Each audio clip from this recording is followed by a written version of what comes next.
Hi, this is Aquarian Anarchy, and this is Marcus Pulis. And you can see my buddies Nicco and Chad over here beside me, and you can also see Marcus Ruiz-Evans. And Marcus and I have known each other for probably about 2 years now. It's been a little while. And I met him through Adam Kokesh, and Marcus is the founder of Yes California, which is the Calexit movement and trying to secede California from the United States in a peaceful divorce. And basically, we can't get along no more. We don't need to hurt the kids no more. So we're trying to move forward. All for the children, always. Right. And but Marcus has, as usual, we present people here on Aquarian Anarchy that we consider anarchs or people that are self-owned and are trying to make the world a better place through peaceful means and offering solutions to an overarching state that paralyzes us.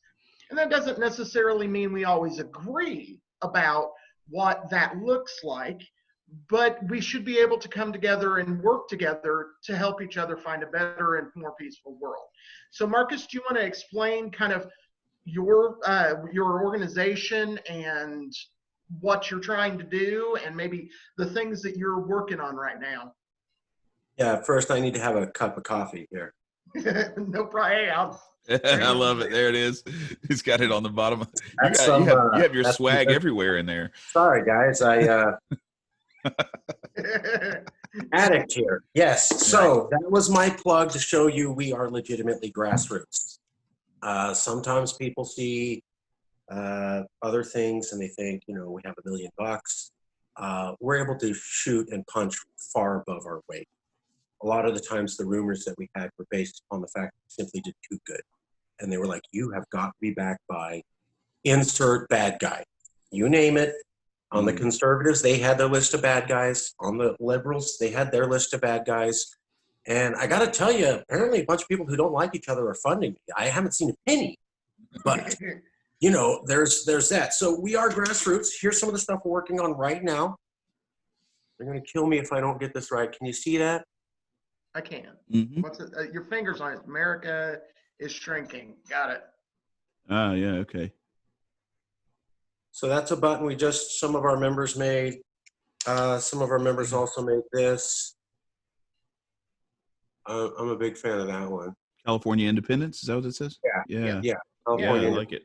I got you. Okay. And it's got the life ring with the state of California because why do you think there's a life ring, guys? Because the ship is sinking. Yeah. You got it. Yeah. You got it. That's the big idea. So you're going to see a lot of life rings. Gotcha. And you're going to see a lot of this. We took this graphic and some people posted that. But that's an old idea. I mean, you can go back to 2016. We had a graphic of this gigantic ship with the U.S. flag, right? And it was sinking. And then there was little ships tied to it with different state flags. And you could see they were going to go with it. And then there was this one little ship that snapped its rope free and was flying off in the ocean. And it had a big California flag. So it's a motif that goes back at least a couple of years. And I'd like to start the introduction to people from Calexit with that. We are having record growth right now, growth that we haven't seen in years. And the reason is that people are terrified out of their mind in California. What are they terrified of, to be particular? Yeah, well, so I'll just give you a couple data points, right? Because I start expressing myself and then people immediately go, well, that's not true. So you tell me, I'm going to give you a couple data points. You guys tell me what you think this means, okay? Number one, the Supreme Court refused to hear evidence on Brett Kavanaugh. The very next day, we had a gigantic bump for Calexit. I didn't say his nomination. I said the day the Senate said, we're not even listening to this evidence. Massive bump in Calexit the next day. Fast forward. When it's clear that there's not going to be direction on coronavirus, and then Gavin Newsom says, we're going to do our own protocol in a Western States Pact where we're outright refuting what the federal government says for emergency applications across the board. I don't care what they say, we're doing our own thing. Massive explosive growth in Calexit the next day.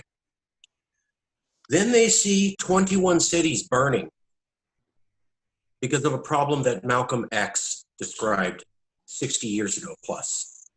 And the very next day after that image of 21 cities burning across the TV, massive bump in Calexit. Then we filed an initiative. We filed the initiative because people were saying file it now. We had planned on filing it after the election. We were told, no, drop that. You're doing it now or I'm leaving the movement.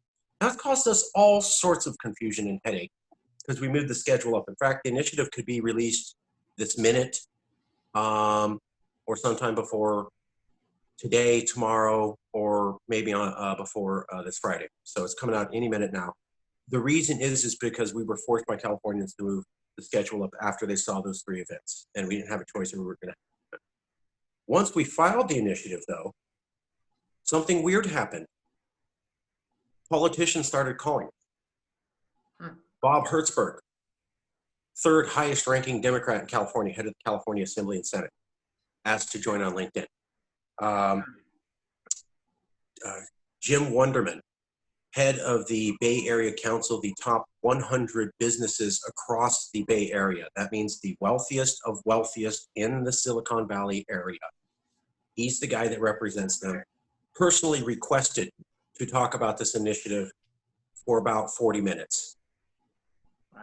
Michael Feinstein, co-founder of the Green Party, personally requested to talk to me. We filed, and he spent at least 15 hours over 3 weeks talking about how to modify the initiative, and we put that in and we filed that. Additionally, Nicholas Wildstar, Libertarian candidate, has been working closely with us.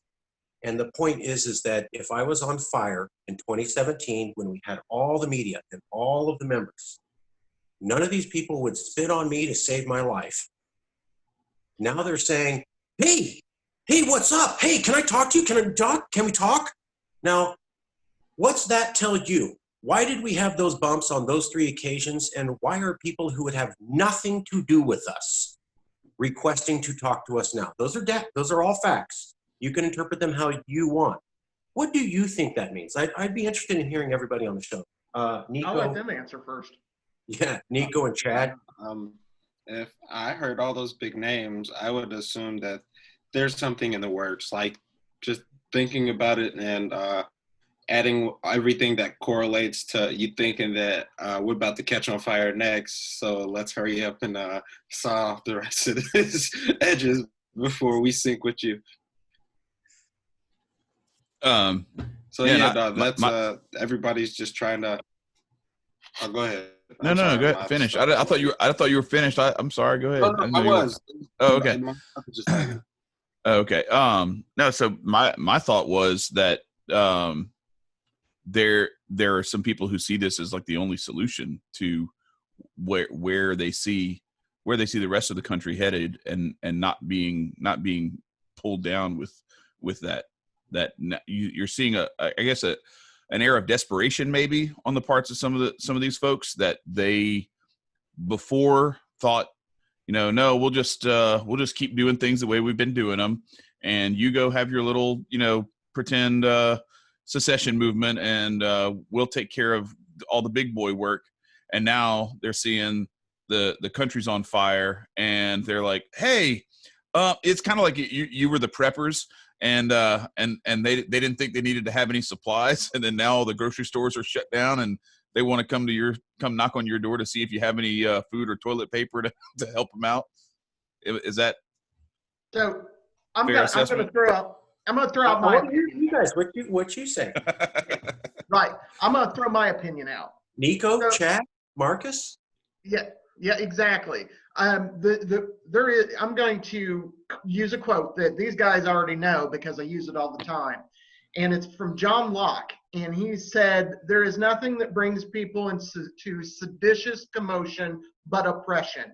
And the people of California feel oppressed. The people of California feel as though they have no voice, that right now in the age of Trump, they're going to be facing not only the possibility of another Trump presidency, but if Trump loses, they're still going to be facing the hardest hitting police state of their lifetime. And they're going to be seeing somebody who does not support legalization of marijuana, who does not support legal immigration, somebody who does not support people's rights, who does not stand for gay people, people that, you know, the issues that Californians care about. Joe Biden isn't going to help them. So screw what Trump does. Neither of them are going to do a damn thing for them, and they know it. So that's what I think. And I think that Trump is a really good example of what bad government looks like. And people have been screaming about California having bad government for a long time and saying California sucks. Well, you know what? I've seen your numbers, Marcus. I know that you lose the fucking badass actors of the United States draining off California, and suddenly things look a little better. So does that about encapsulate my opinion? I agree with you all, and I think you're all beautiful people and so eloquent, and I love your analysis. Yes, that's what we're seeing. That's what we're seeing. You know, the time's there, and if anybody's doubting that, Dan Walters is and Tom Elias, Dan Walters, major, and Joe Matthews. If you're in California and you cover politics, those guys have been covering politics for decades. Dan Walters, Tom Elias, Joe Matthews, covering it for decades, well known. Each one of them in the last 6 weeks has said, you need to look into secession.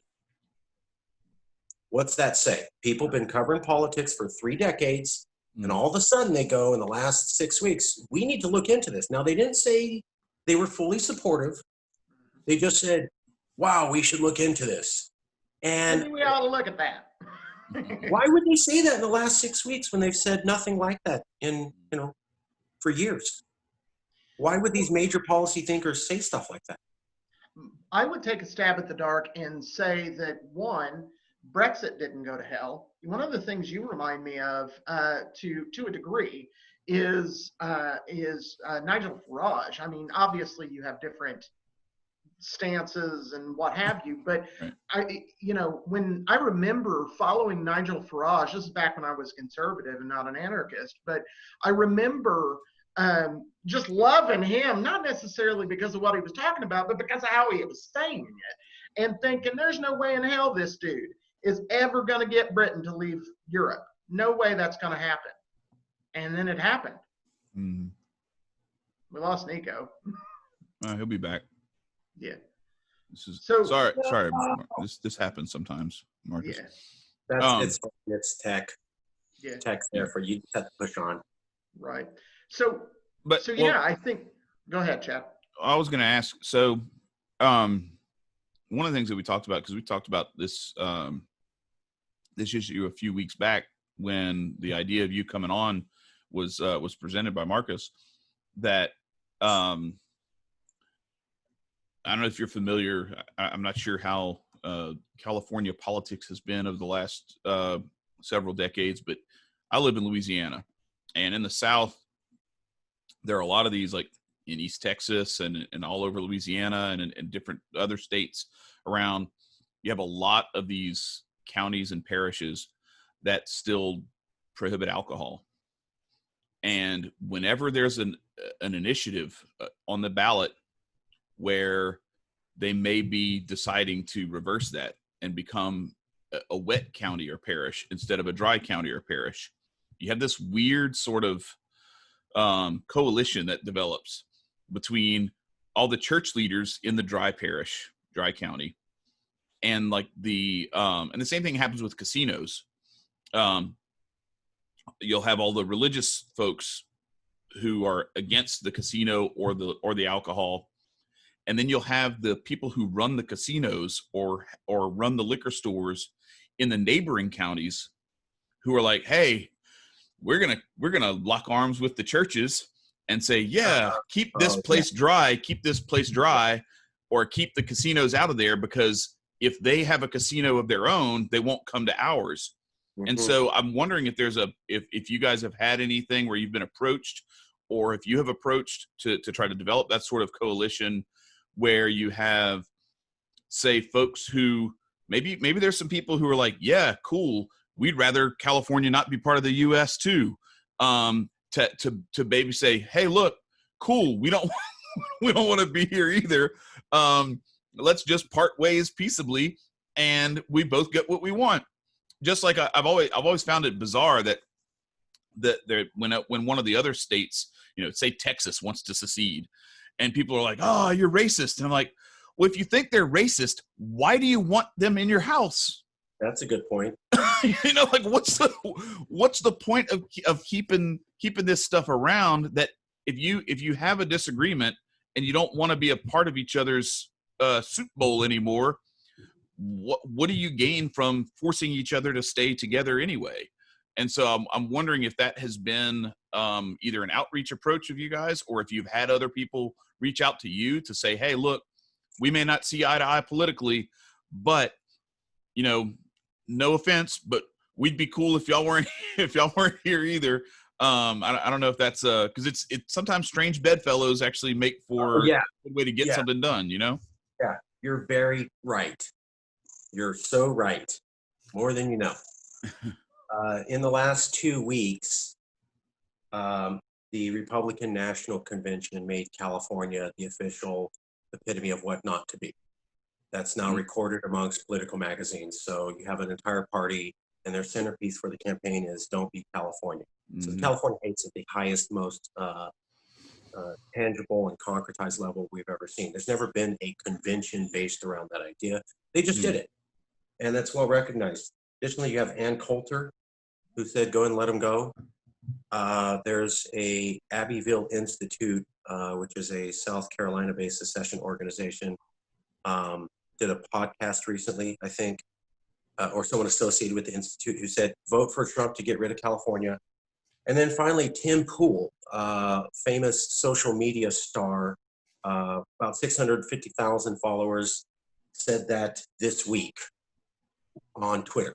Go ahead and let California secede. So the idea of kick out California and life gets better, very popular with conservatives. To answer your question specifically, yes, California went out and was the only liberal California and minority person at the 2018 American Conference on Secession and Nullification. So the Abbeville Institute put together the largest conference of independence activists in America in, I think, 2018. We were the only people from the West. We were the only liberals there, and we were the only minorities. That was me. That video is available. Abbeville Institute, yes, California. And we said exactly what you're saying. If you don't like us, and we kind of have different values and we disagree with you, why don't we divorce peacefully? Why don't we separate amicably? Why don't we, be partners but get divorced? Everybody loved it. Everybody loved it. From the people at that conference, we developed partnerships with people in 12 different conservative states. One of them is Liberty Block in New Hampshire, and others out of South Carolina, another in Texas. And we actually had that coalition do well enough. We got on Oregon Live News and then One America. So we were able to do it. We have a new member who's developing a political action committee specifically designed to reach out to red states and say, hey, if you hate us, why don't you donate and make it happen? So you are more right than you know. For sure. And I've participated, Chad may not realize it, but I've participated in a few, I think 3, maybe 2, I can't remember, a couple of, Marcus's conferences. And I actually, one of the things that I brought to their attention, I'm going to take a little credit for this, is, I suggested, and I'm sure that there were people who had thought of it before, but I, on one of the conferences, specifically pointed out they need to, because they were talking about currency, and there's a lot of things when California becomes its own thing that they've got to do. And I suggested they reach out to the Bitcoin community and try to do that. And my understanding is that that has already happened. Yeah, I don't know what you guys talked about in my absence. My computer or internet, you remember the thing we talked about a couple of weeks back about like, why would you want to keep a state in that you disagree with? Like, if you think like Texas is racist, why do you want to keep them in? Right. We just let them secede, and like That makes sense. And the same thing with like the dry counties and bringing liquor in versus having the liquor stores team up with the churches in the neighboring counties to say, keep it dry. So yeah, that's what we did basically. Yeah. I'm glad Marcus just talked about the currency, because that was one of my questions. I'm sorry if I'm jumping ahead. No. Jump right in, Yeah, man. no. One of my biggest concerns, or not concerns, but questions would be: would you guys be able to alter your form of currency and exchange, not necessarily use the U.S. dollar, but put your actual your dollar and back it by something, or is it something that you'd have to follow suit and just wait until like we just all go digital? Well, a couple different things. So you got to hedge your bets. When you're talking about a theoretical exercise, you got to hedge your bets. We're absolutely doing what you're talking about, looking into a cryptocurrency based upon assets. We've recently hired Alistair Caithness, who's he's the official advisor to the National Libertarian Party on cryptocurrency. So the Libertarian Party's main crypto guy. He's the one who designed the white paper for Atom for AmeriCoin too. Yeah. So he's backing Calexit. His main motivation was that he thinks that a new nation could explore the idea of, tokenization of assets. So you take all the land and all the value of California, tokenize it, make it into an asset pool, and then you can give every citizen or resident of California a fraction of that. The way he's looking at it was creating a universal basic income, which is highly popular here in California. While it wasn't originated in California, one of the best examples of that was the mayor of Stockton, who's born and raised in California and was in a California city and instituted UBI. We can take the example of what's already been done in a major city and implement that or study it. The new initiative that we're filing for Calexit is both a vote to leave, and before that, a study that produces a paper on what exactly would be involved in leaving. So the initiative now is going to call for an investigation by the California government to look into the issues that you're asking, and then issue their findings 3 months before the actual vote to be independent so that people are informed. And one of the things we're looking at is absolutely creating cryptocurrency based upon the assets and then issuing it as a form of UBI, which I have to say is very popular with libertarians and fiscal conservatives because it's not necessarily the government doing it per se. There's a lot of free market liberty packaged in that. Now, yeah, and I could dive into that. Rothbard does a really good job at destroying the idea of a UBI. So I could get into that, but it doesn't matter because, again, this is what California is trying to do. And what if California tries to do it and it fails? Then only California fails. Whereas if they try to do something like that, if they try to do something across the country like that and it fails, then we're screwed. And, I don't know, Marcus, I don't know if you've looked at it. Again, I side down with Rothbard. I don't like UBI, and I could go on for reasons why. But to help you out, Milton Friedman describes this whole idea to a huge extent, and I believe it's in Capitalism and I can't remember the name of the book, but one of his books, and it's not anyway, in one of Milton Friedman's books. You can do a search for it and find it. So you absolutely could make a conservative. You couldn't make a ANCAP or a hardcore libertarian argument for it, but certainly could make a conservative one. And again, I think that a lot of these ideas, whether or not they are libertarian or liberal or whatever, when your community is deciding to try something, who the fuck am I to tell them not to? That's absolutely the shittiest way to handle any kind of relationship. And that's what the United States does to California constantly. And it's what the United States does to Texas constantly, which tend to be the two extremes of that idea of left and right. And we need to stop this nonsense of telling people how to live and let them live the way that they choose to live, and let those innovations start to bring in what will work. Because if the UBI thing works, well, shit, sign me the fuck up. I need an extra $1,000 a month. You know.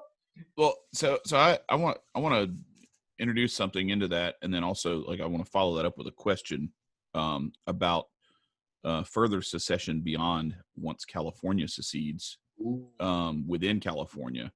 But what I want to start off with is this idea that, so if you think about, so let's say the four of us, we said, hey, how do we want to, conduct this episode?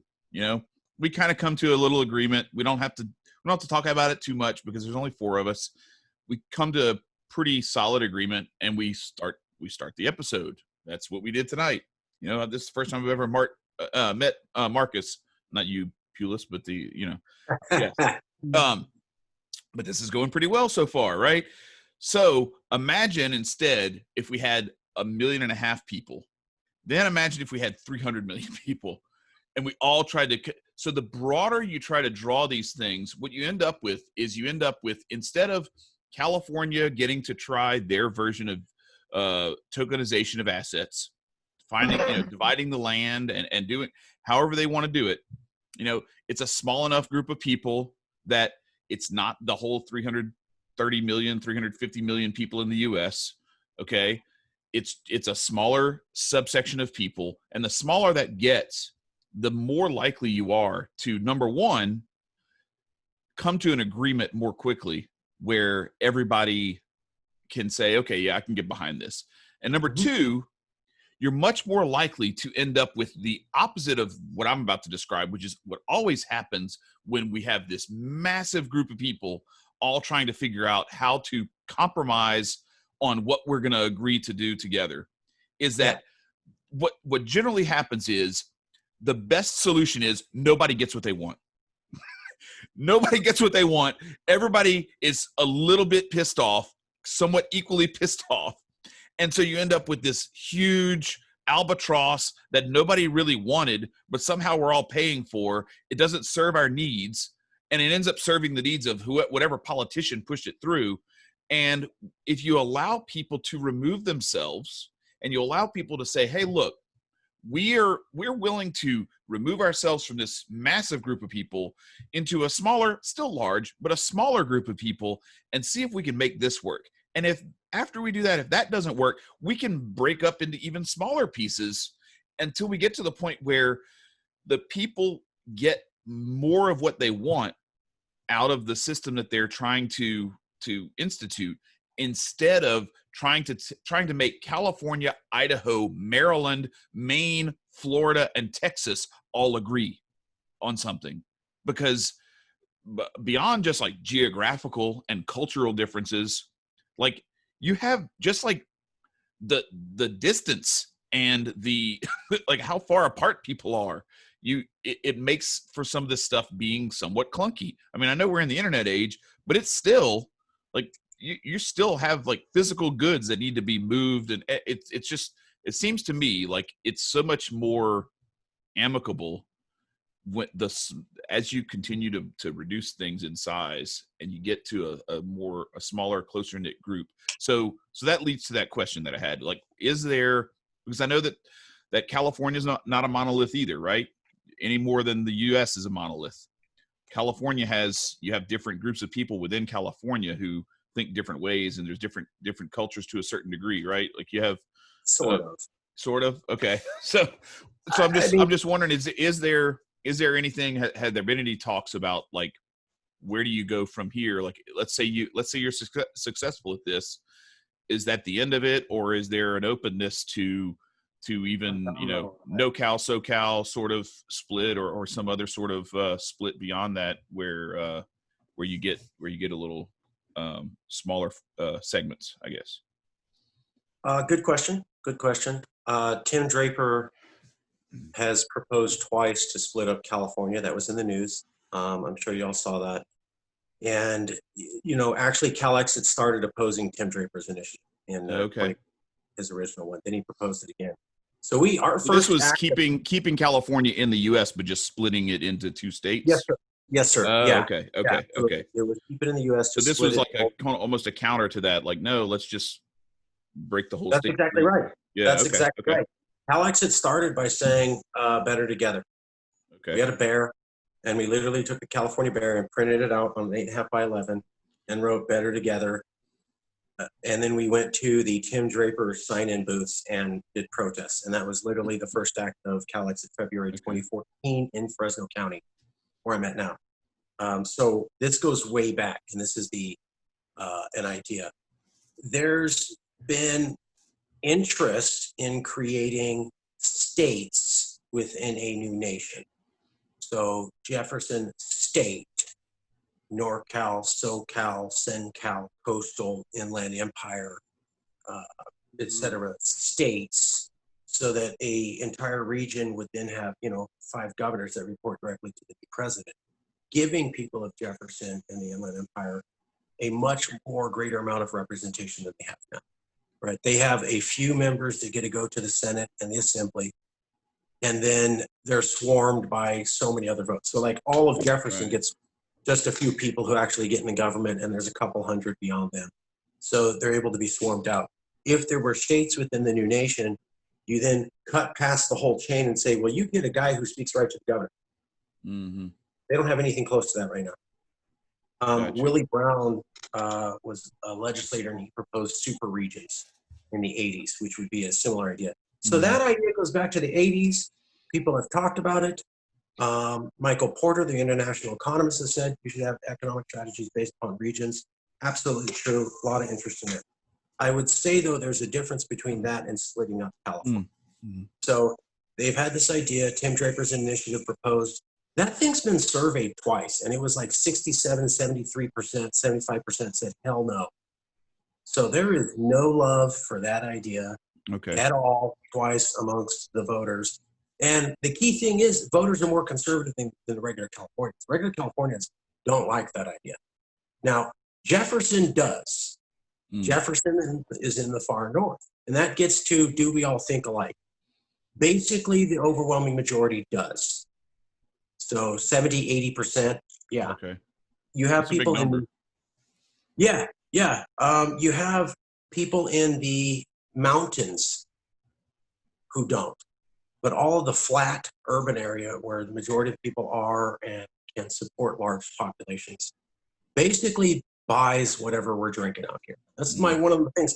I was an ex-Republican, and when I always hear Republicans saying, you guys are rigging the vote, and the Democrats have rigged the vote and they're forcing the will against Californians, and I'm like, bullshit. Have you met a Californian? Why don't you come out here and talk to people? They love the same shit the governor's talking about in the assembly.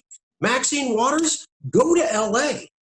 She ain't the only one talking that way. Nancy Pelosi, go to SF. Like, actually come out here, hang out here for not a day, not the tourist spots, live here for a year. We're all drinking crazy Kool-Aid. So it's everybody. Called California Values. The majority of people here love it. Yes, you're right.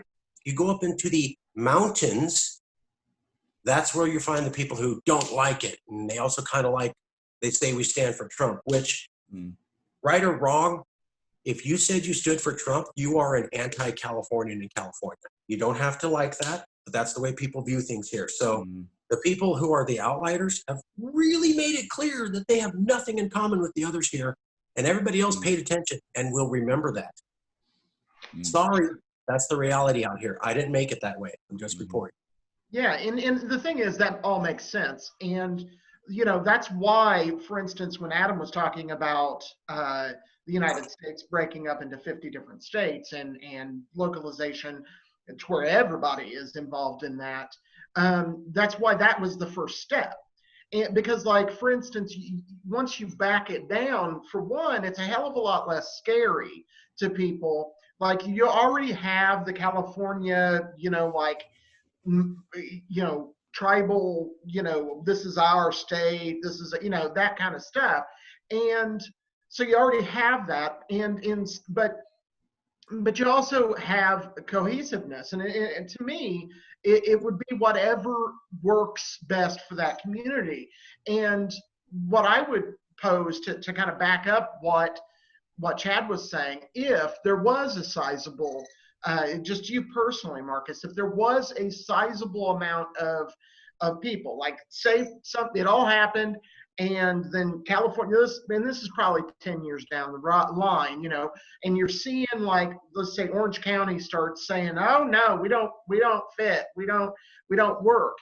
Would you be open to, saying, okay, cool, why don't we give you, like, maybe do something like what, I'm not trying to make a comparison, but something like China did for Hong Kong, and giving them like their own autonomy and let them figure it out. Just don't keep doing what China does to Hong Kong. Thank you, Chad.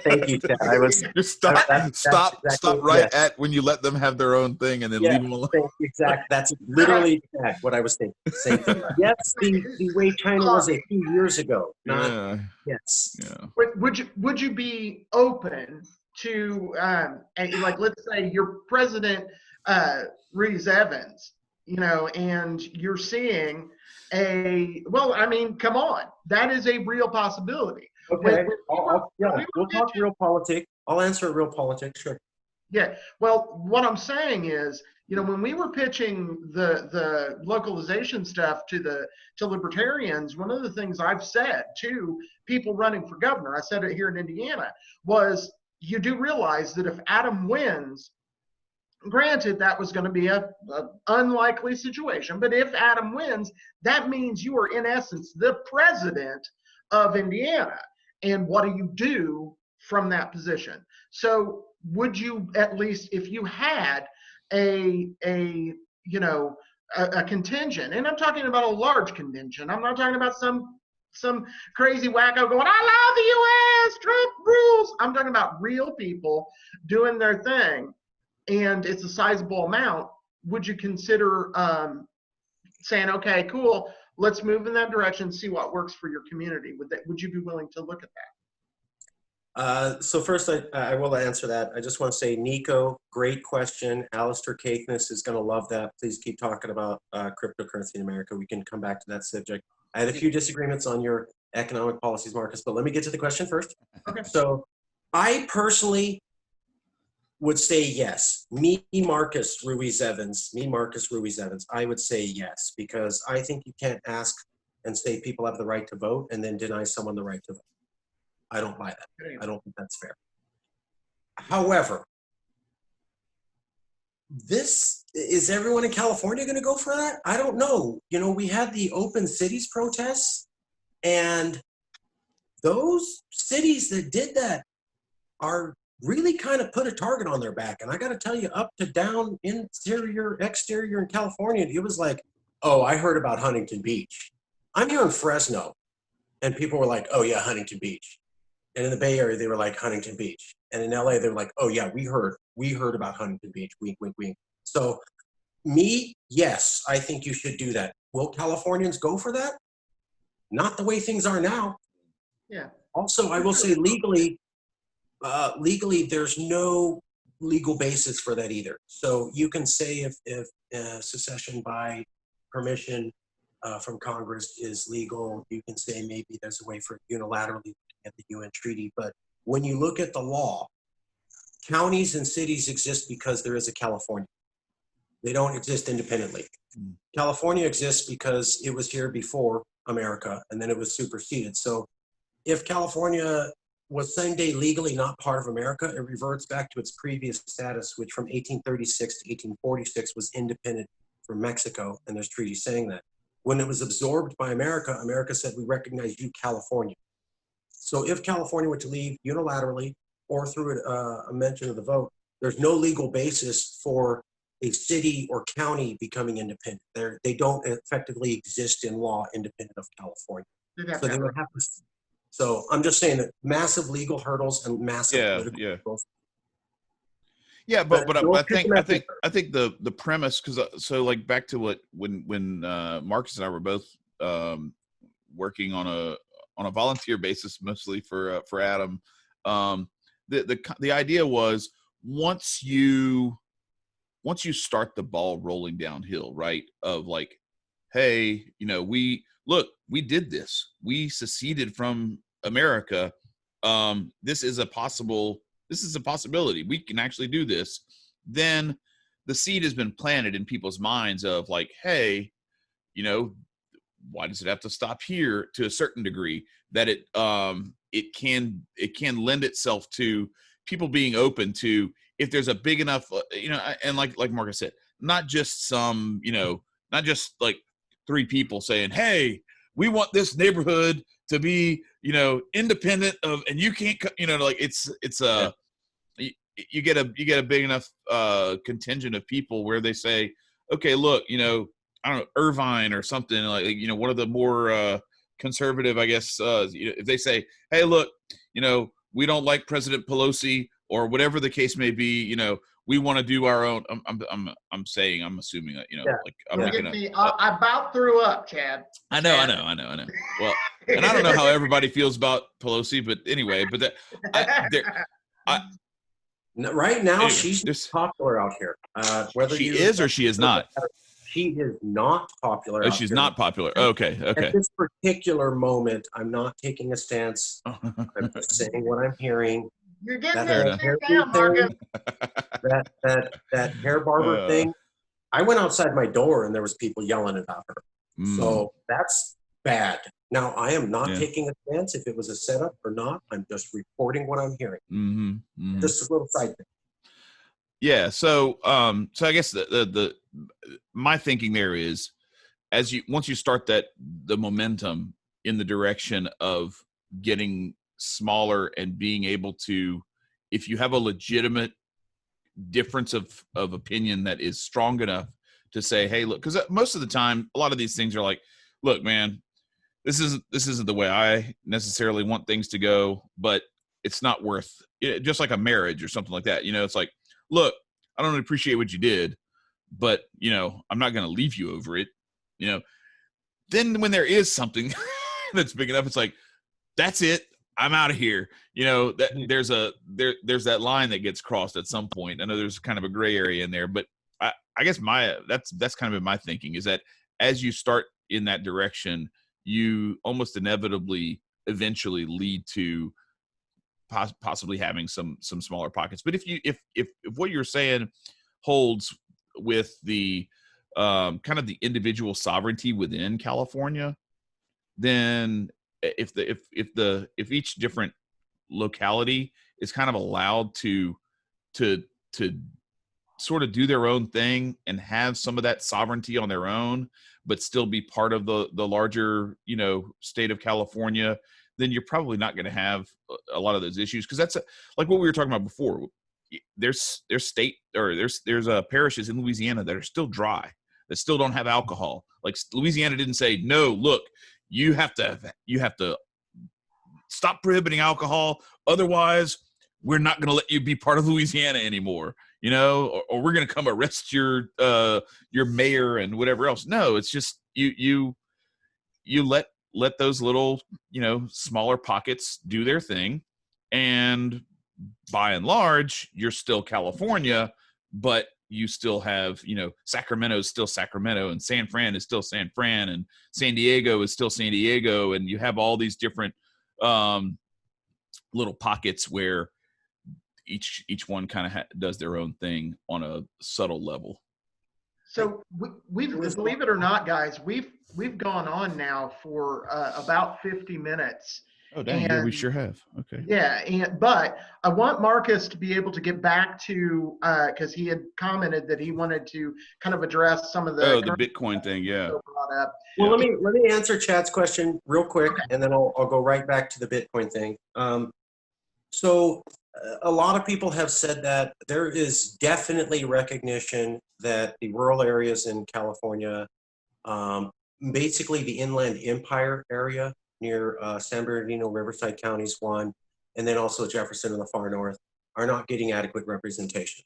Whether or not everybody agrees with their plan is something else, but they've done a pretty good job of letting everybody know that. Newsom has traveled to those areas. People know it's a problem. Are they going to fix it? That's another question. But I will say that. So if you're becoming a nation, you have an epitome that you go through. You don't metamorphosize into being a nation and go, let's keep everything exactly how it was. That's not how people think about it. Right. They want new change. You better make it right. There is no way in hell that we would go through being a nation and the idea of these massive regions not getting more representation would not be addressed. Wouldn't happen.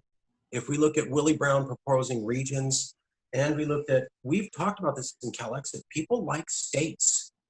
There is no pushback in the Calexit movement for saying, Jefferson, you are a state within California, LA, Bay Area, coastal, etc., and you guys get to speak directly to the governor.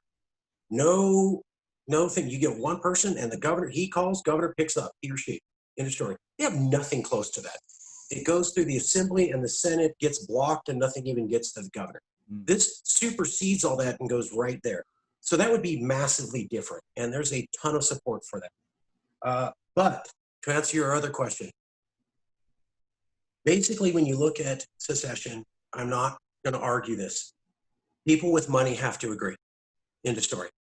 We can have a separate debate about that. You scare money people, nothing going to happen. So there's only 3 places that financially could pull it on their own. New York City, California, and Texas, and that's it.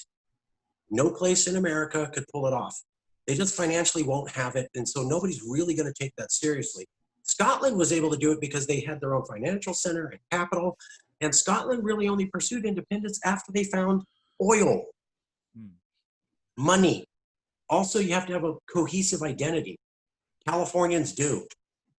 We call it California values. Come out here and see all the people wearing shirts. So if you don't have an identity and you can't financially pull it off, it's going nowhere. That's why I don't think it'll split further. Maybe Texas. People aren't really shocked by that idea, though. I don't see it going much further than that. And by the way, I know what you mean by dry counties. My family is Tejano from Dumas, Texas, where they have drive-through alcohol things, and I've been to Houston.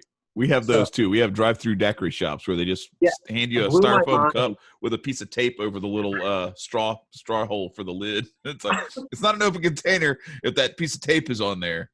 Everything's cool. It blew my mind to see that. But to get to what Marcus was saying really quickly, every economist has said that a large Gini coefficient is bad, meaning the gap between the super wealthy and the poor. California had a gap between middle class and the wealthy that was here.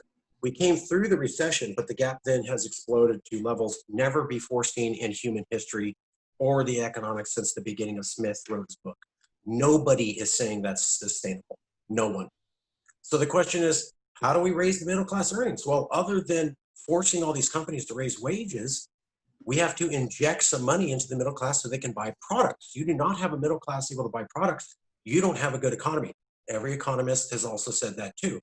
I'm not saying UBI is a great solution. I'm not saying it's a great solution. I'm saying no one has figured out how to bring that Gini gap coefficient closer to normal, and nobody has figured out how to pump money into the middle class so they can buy products, and everybody basically failed at that. We got to knock those problems out. UBI would do it. I'm not saying it's perfect though. See, resist the temptation, Marcus, so he can get. Do what, Chad? Said resist the temptation so he can get to Nicco's question. Right. Okay. I'm going to say one short thing because I got it, and that is true free markets. Murray Rothbard covers it in Ethics of Liberty pretty extensively, and I also think that Mises, it would be a good place to look at some of the solutions that we have not seen from because when they say we want a free market economy, we've never had one. And people that think we have stare at the fingers too much, and they just need to realize that's not happening. So we have an oligarchy parading as free market. I would suggest Robert Mundell optimum currency area, where he said California should not be linked with the US dollar, and it's bad for the California economy to even do that because it doesn't work. I don't disagree. Area. And I would also recommend the economy of competitive advantage of nations. Competitive advantage of nations. It's by a Harvard economist, one of the most brilliant world economists. And he says, you need everything California has in order to be wealthy in the future, because it's all about international trade and being able to link to other economies. And California's got all you beat on planet Earth. So I would recommend those two economists be read if we're changing references. Right on. Yeah, no, that's good. Yeah, because that's certainly being on the coast. Y'all ain't Kansas, so you have all sorts of like water travel that is available to you that's not available to the landlocked states for sure. That So is true. what did you want to touch on with Nico's question about cryptocurrency? First, Marcus is right. It could fail. But let's recognize who's trying it. California. We invented this thing called the internet, and then the personal computer, and then the smartphone, and then kind of the social media revolution, and then cap and trade, and the first smog rules, and the first climate change rules, and the first clinic rules, and the first stem cell rules. So if there's some place that could pull it off, name me a place better than us, based upon history. I definitely think you should have the chance. Yeah, no doubt, definitely. And that's the thing. So like on the whole thing about you could form a coalition with some of the conservatives across the country where you could just say, hey, look, do you want to get Nancy Pelosi out of Congress? Here's a way. Literally, they're saying that already. Yeah. Literally, the Republican Party, Ann Coulter.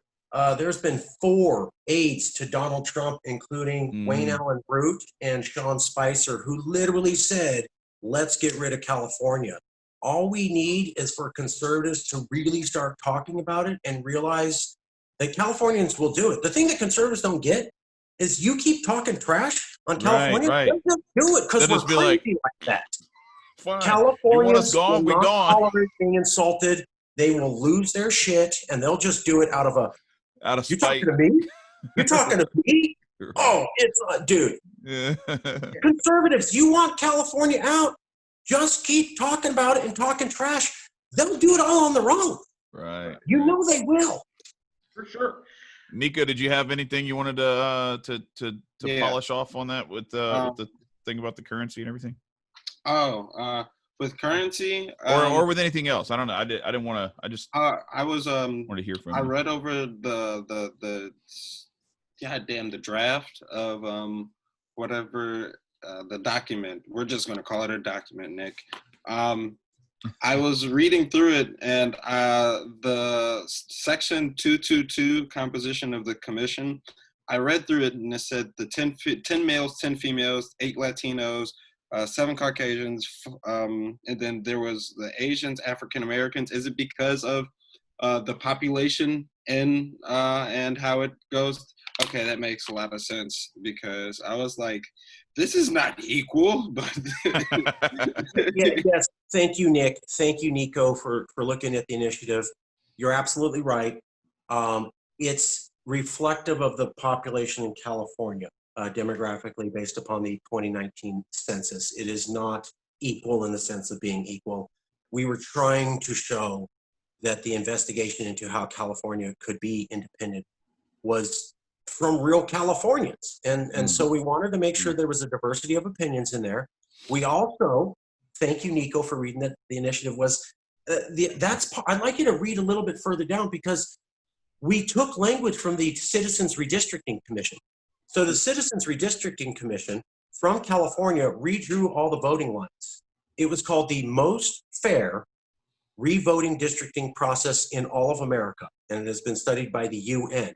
We took that language on how to not have politicians run the commission, not have big money run the commission, not let lobbyists in there, and that's also in the initiative. You picked up on the ethnic equality component, which is very important to us. The other half was making sure politicians and big money can't run this, and it is in this initiative.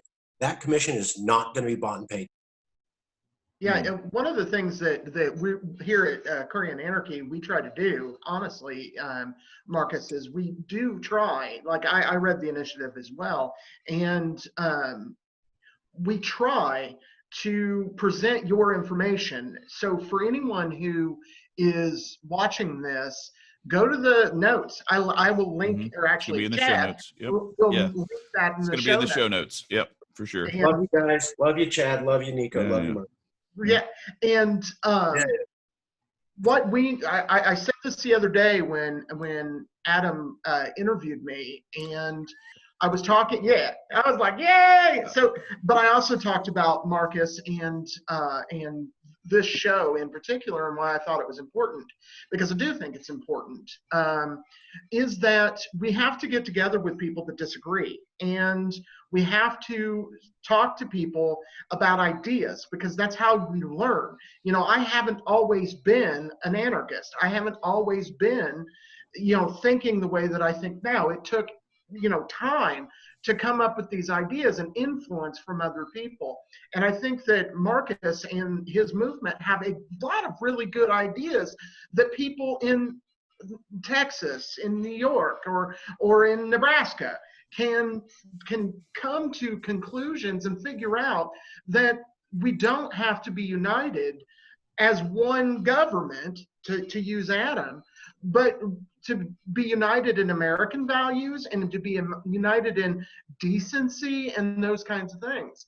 I want to close really quick with a quote, and this quote is actually by Adam, and I appear to have lost it. While you look for it, let me Okay. chime in real quick, because I want to say this, because I think this is important. Yes, sir. We don't necessarily agree on like, I may not necessarily think that the way that California wants to do things is the way that I would do them or is the best way to do them. But who the hell am I to stop you from doing it? Number one. And number two, and I want you to know this, because I mean this, I am willing to die fighting for your right to do it. And I'm not joking. This isn't I know or you're not. anything I like know that. you're not. This is real. And this is what we have to be. This is what we're supposed to be about. Is we're supposed to be about being willing to put our money where our mouth is. If we really believe in freedom, if we really believe in liberty, we have to be willing to fight for people to do things that we don't, maybe they may not be the way that we would do it. It may not be our preferred method, but if it's what they want to try, I mean, if you've never been wrong in your entire life, I can maybe understand you being haughty enough to think that you can tell somebody else. I still don't think you should do it, but I can understand where you're coming from. But ain't one of us alive who's never been wrong in their life. And so who the hell are we to try to stop someone else from doing their own thing, to stand in their way? And who are we, if we really fight for liberty, if we're not willing to fight to help make it happen? So that's all I was going to say. And then I'll let you, if you got the quote now, I'll let you read it. I do. What Marcus is talking about is very similar to what Adam was talking about. It's looking at it from a different perspective, and it's localization. It's pulling the onus of government closer to the people. And Yeah, Adam's right. yeah. So this is the quote. Localization is dismantling governments from the top down. First, restoring power to local communities with the end goal of eliminating all organized coercion and establishing a voluntary society based on self-ownership and universal nonviolence. One of the things that I think that Marcus for sure has in common, I've talked to him a lot, I enjoy him. I wish I was closer to, just like I wish I was closer to these two dudes, I really can feel that heart, man. And I know that I really can. And I feel like you're just one of us. You're a different kind of one of us. Nicco's a bit different than me. Chad's a bit different than me. You're just one of us trying to make a world a better place. And I think you got a good idea. So this has been Aquarian Anarchy, and I thank you, Marcus, for joining us. And please give Marcus money, both of us. But give Marcus money. Give everyone with name Marcus money. Every Right. Marcus you know, you give him money. Give every Marcus you know, money, some Don't jack. think that We're gonna have to start our They own can show, bring Nicco. Shit. but, every Marcus out there. but no, give Marcus in Calexit your money. If you're Republican, if you are a Yeah, straight up. conservative, get rid of California. Get California out of your ass. Get it gone. Do that. If you're a liberal, move. Get the fuck out of your little pissant little dictatorship in New York and go to California. Get right. there. Yeah. Go. That's where you need to be because that's where your people are. Mhm. Because this is about community. It's about building community, growing community, and loving one another peacefully. This is Aquarian Anarchy. I've really enjoyed this conversation. Please like, share, go to the store, buy t-shirts, give us money, and and be free, my friends.